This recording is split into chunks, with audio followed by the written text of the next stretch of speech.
Parachuting, or skydiving, is the action sport of exiting an aircraft and returning to Earth with the aid of gravity, then slowing down during the last part of the descent by using a parachute.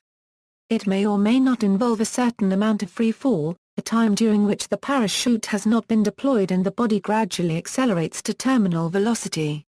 Andre-Jacques Garnerin was the first to make successful descents using a canvas canopy and small basket, tethered beneath a hot air balloon.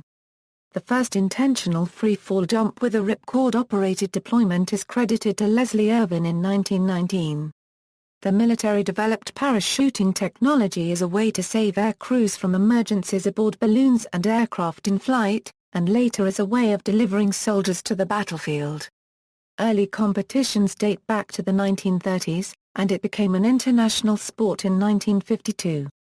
Parachuting is performed as a recreational activity and a competitive sport, as well as for the deployment of military airborne forces and occasionally forest firefighters. Process: a skydiving center can be a commercial operation or a club, usually operates at an airport, and provides one or more aircraft that takes groups of skydivers up for a fee. An individual jumper can go up in a light aircraft such as a Cessna 172 or Cessna 182.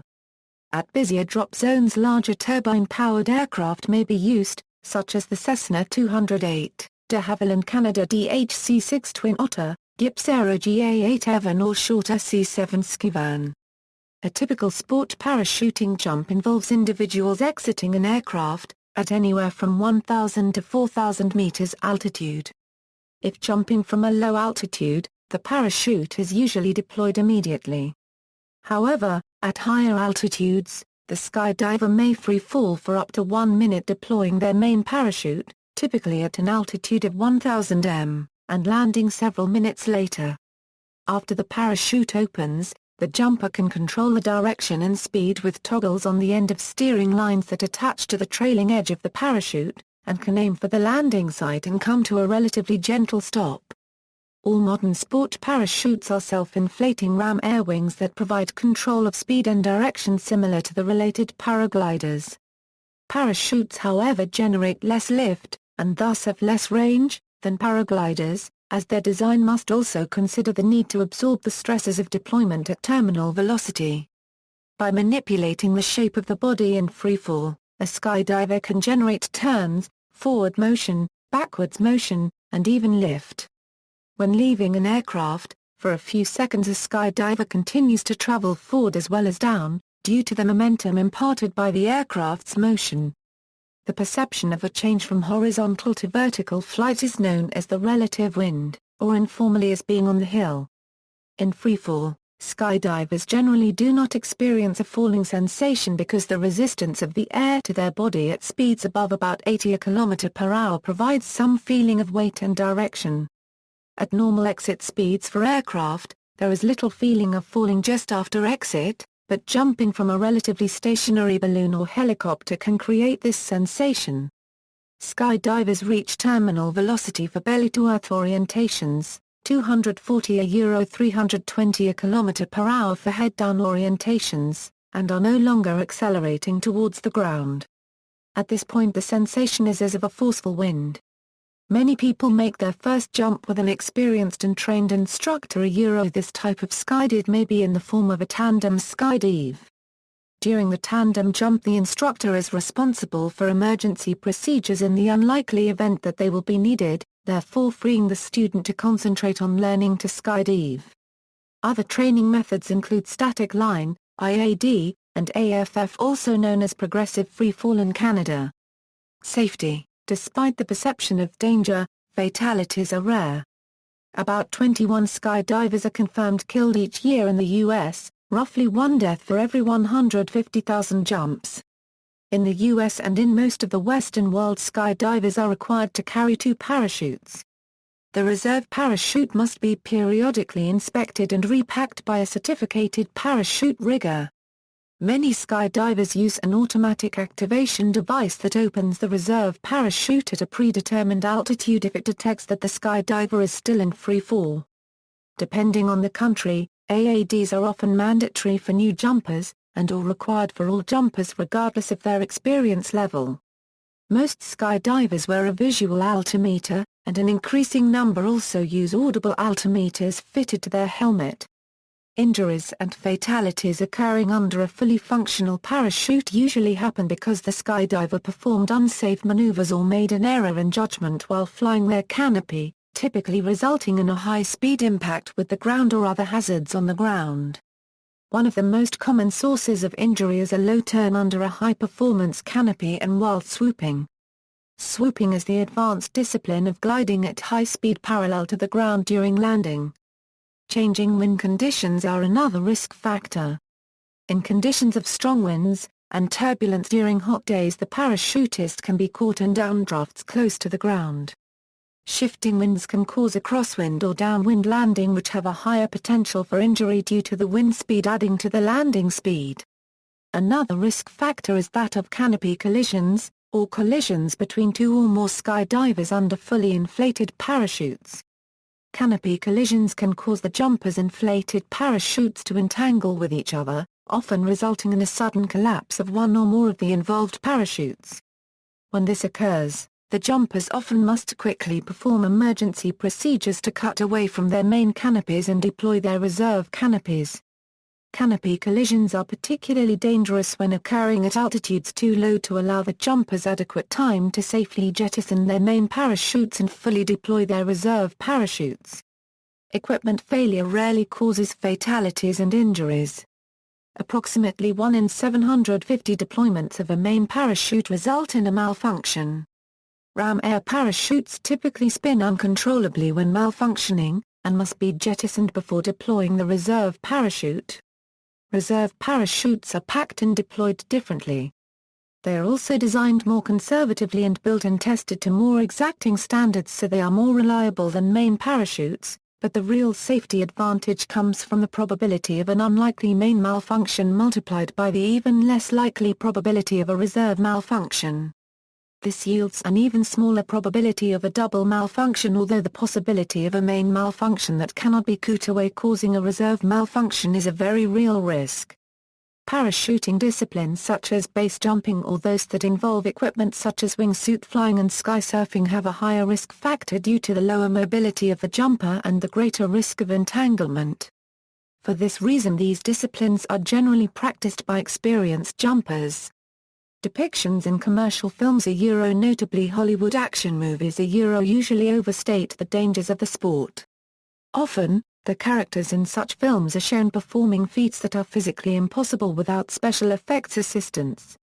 In other cases, their practices would cause them to be grounded or shunned at any safety-conscious drop zone or club. USPA member drop zones in the US and Canada are required to have an experienced jumper act as a safety officer, who is responsible for dealing with jumpers who violate rules, regulations, or otherwise act in a fashion deemed unsafe by the appointed individual. In many countries, either the local regulations or the liability-conscious prudence of the drop zone owners require that parachutists must have attained the age of majority before engaging in the sport. Weather: parachuting in poor weather, especially with thunderstorms, high winds, and dust devils, can be a dangerous activity. Reputable drop zones will suspend normal operations during inclement weather. In the United States, the USPA's basic safety requirements prohibit solo student skydivers from jumping in winds exceeding 14 miles per hour while using ram air equipment. However, maximum ground winds are unlimited for licensed skydivers. Visibility: as parachuting is an aviation activity under the visual flight rules, it is generally illegal to jump in or through clouds, according to the relevant rules governing the airspace, such as FAA 105 in the US or Faldskærmsbestemmelser in Denmark. Jumpers and pilots of the dropping aircraft similarly bear responsibility of following the other VFR elements, in particular ensuring that the air traffic at the moment of jump does not create a hazard.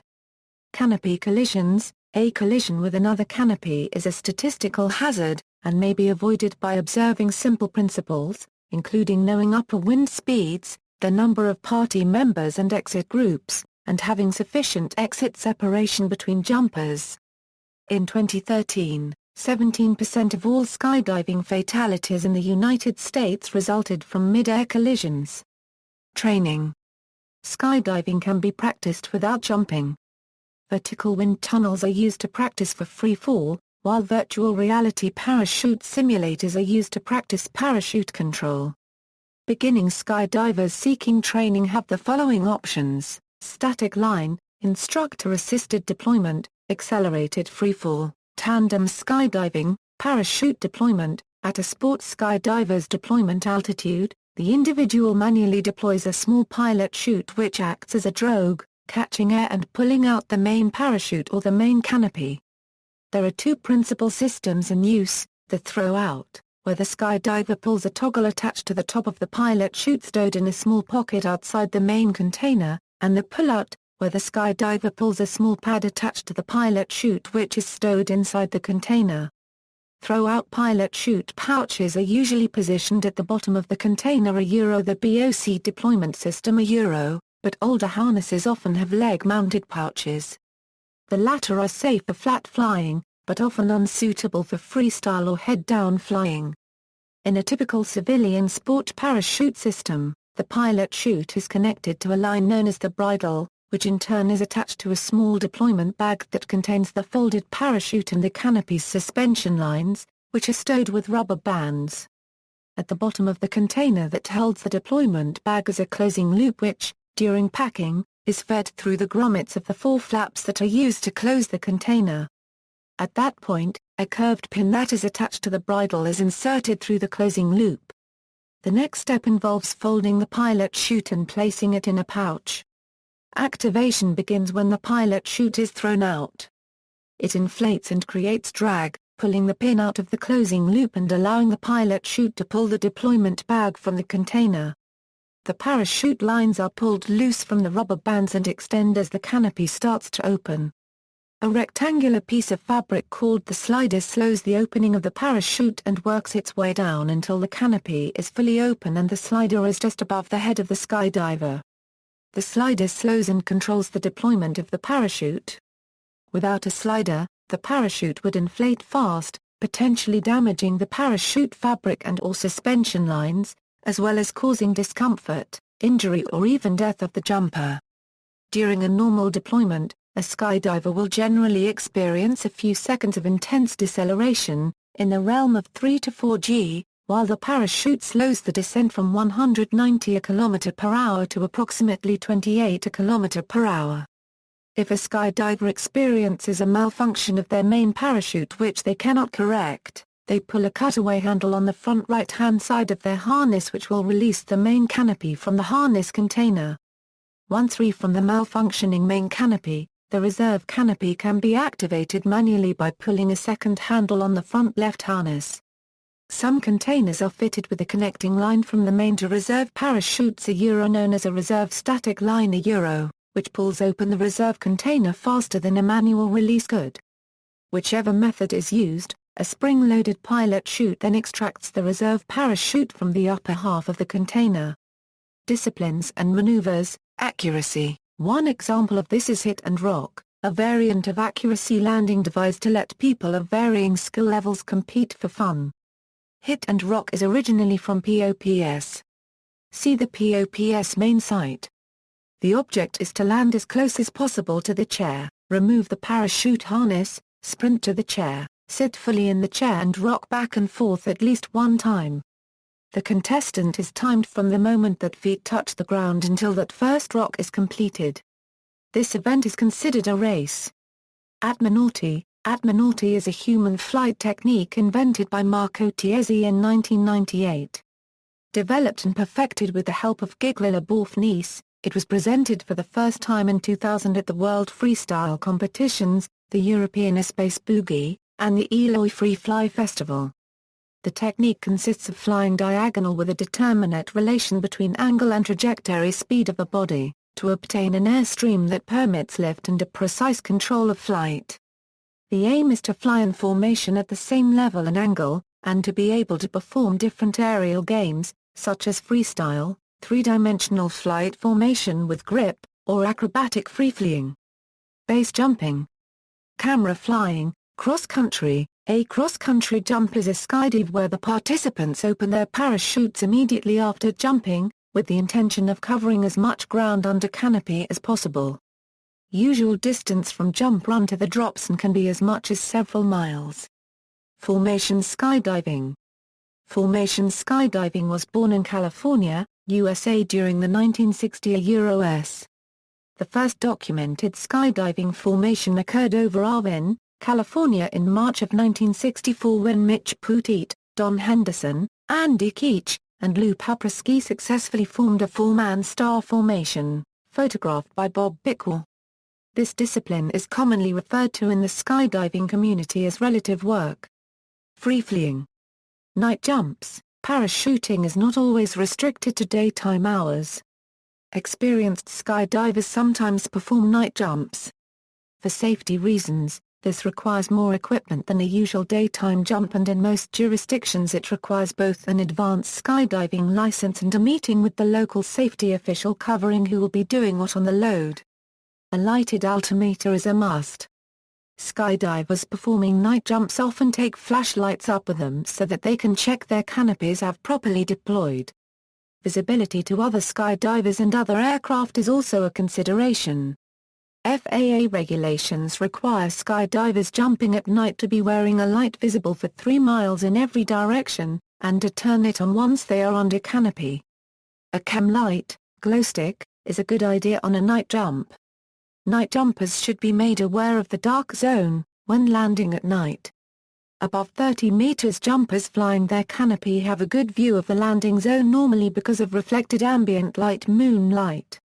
Once they get close to the ground, this ambient light source is lost, because of the low angle of reflection.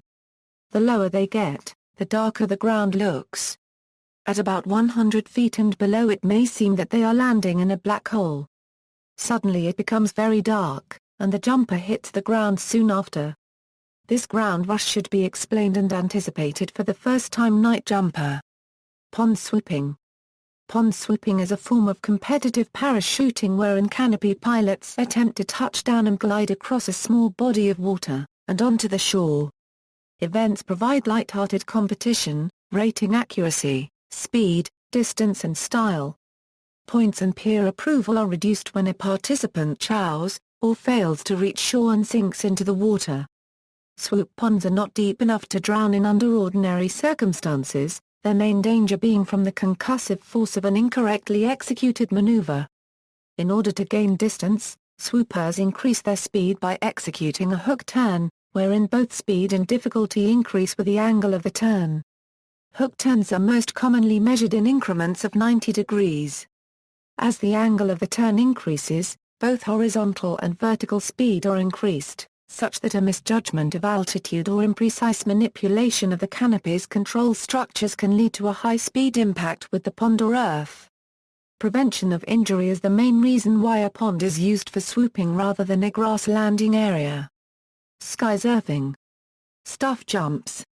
With the availability of a rear-door aircraft and a large, unpopulated space to jump over, stuff jumps become possible. In these jumps the skydivers jump out with some object.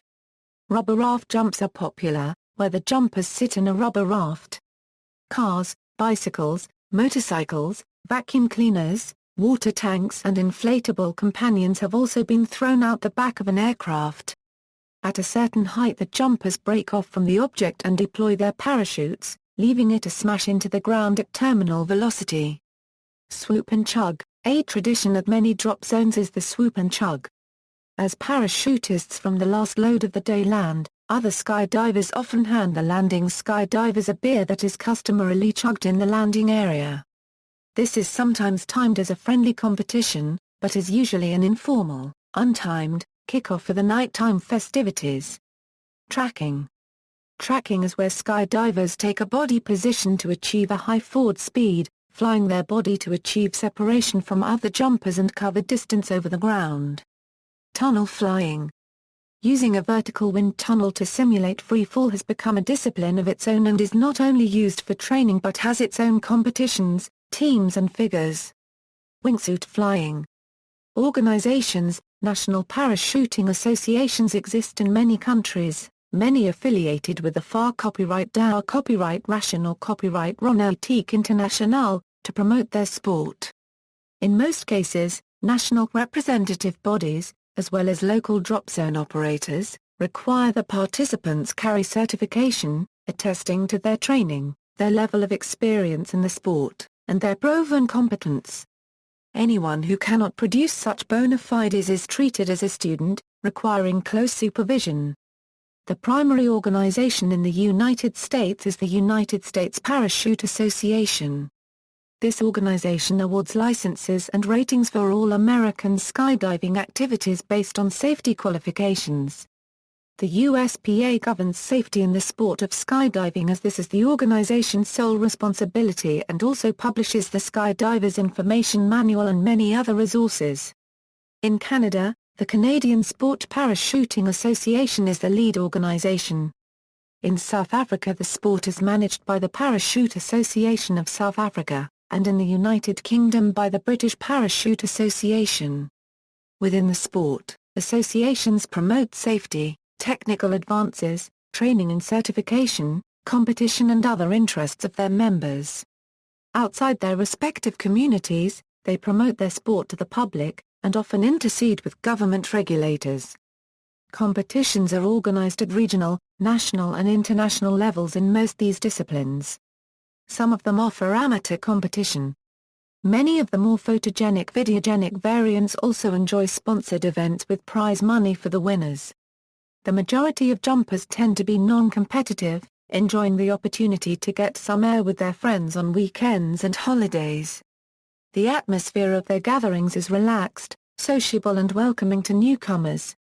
Party events, called boogies, are arranged at local, national and international scale, each year, attracting both young jumpers and their elders, parachutists over 40, skydivers over 60 and even older groups.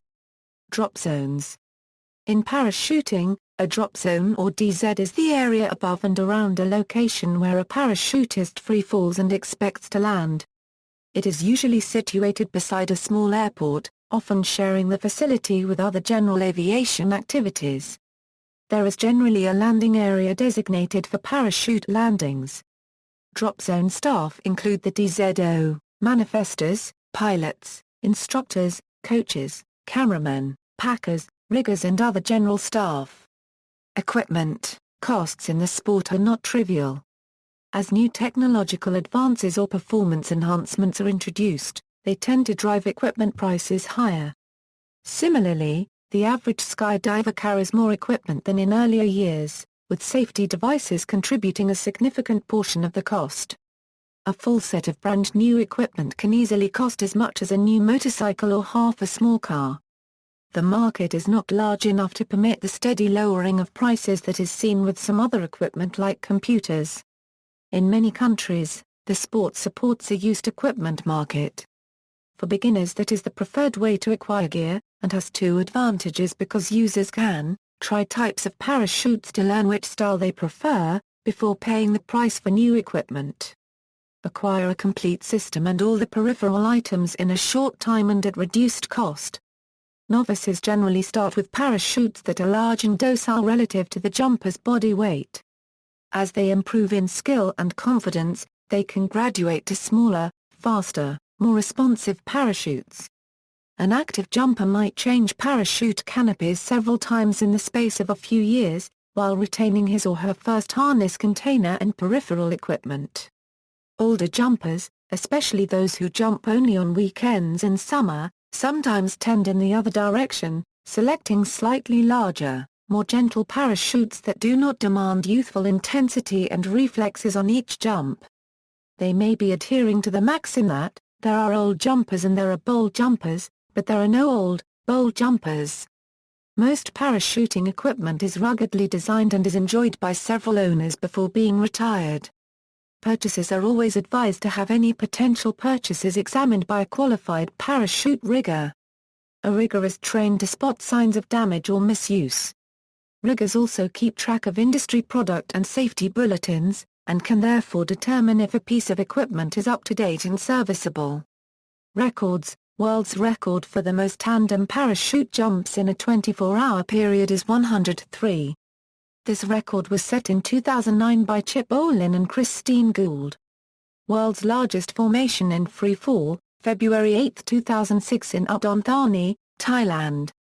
World's largest female-only formation, Jump for the Cause, 181 women from 26 countries who jumped from 9 planes at 17,000 feet, in 1999. Largest head-down formation, August 4, 2012 at Skydive Chicago in Ottawa, Illinois, U.S., European record, August 13, 2010, Warsaw, Poland. Polish skydivers broke a record when 102 people created a formation in the air during the Big Wave Camp Euro 2010. The skydive was their 15th attempt at breaking the record. World's largest canopy formation, 100, set on November 21, 2007 in Lake Wales, Florida, U.S., largest wingsuit formation, September 22, 2012, Perris Valley, California, U.S., in 1929, U.S. Army Sergeant W. Bottriell held the world's record for parachute jumps with 500. At that number, Bottriell stopped parachuting and became a ground instructor. Australian stunt parachutist, Captain Vincent Taylor, received the unofficial record for a lowest-level jump in 1929 when he jumped off a bridge over the San Francisco Bay whose center section had been raised to 135 feet. Don Kellner holds the record for the most parachute jumps, with a total of over 40,000 jumps. Cheryl Stearns holds the record for the most parachute descents by a woman, with a total of 15,560 in August 2003, as well as the most parachute jumps made in a 24-hour period by a woman. Euro 352 jumps from 8 Euro November 9, 1995. Erin Hogan became the world's youngest skydiver as of 2002, when she tandem jumped at age 5. Bill Dawes holds the record for the most accumulated freefall time with over 420 hours.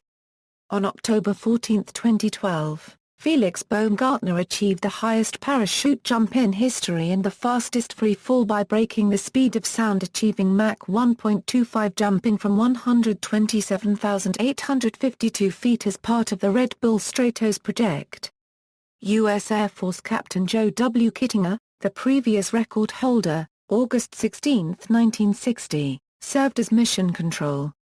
Jay Stokes holds the record for most parachute descents in a single day at 640. The oldest skydiver, Frank Moody, aged 101, made a tandem jump on June 6, 2004 at Skydive Cairns. The tandem master was Carl Eitrich. Largest all-blind skydiving formation, 2, with Dan Rossi and John Oebja Fleming on September 13, 2003. See also, Dolly Shepard, parachute landing fall, paratrooper, space diving, speed skydiving, the first school of modern sky flying, space games, notes, Malone, Joe.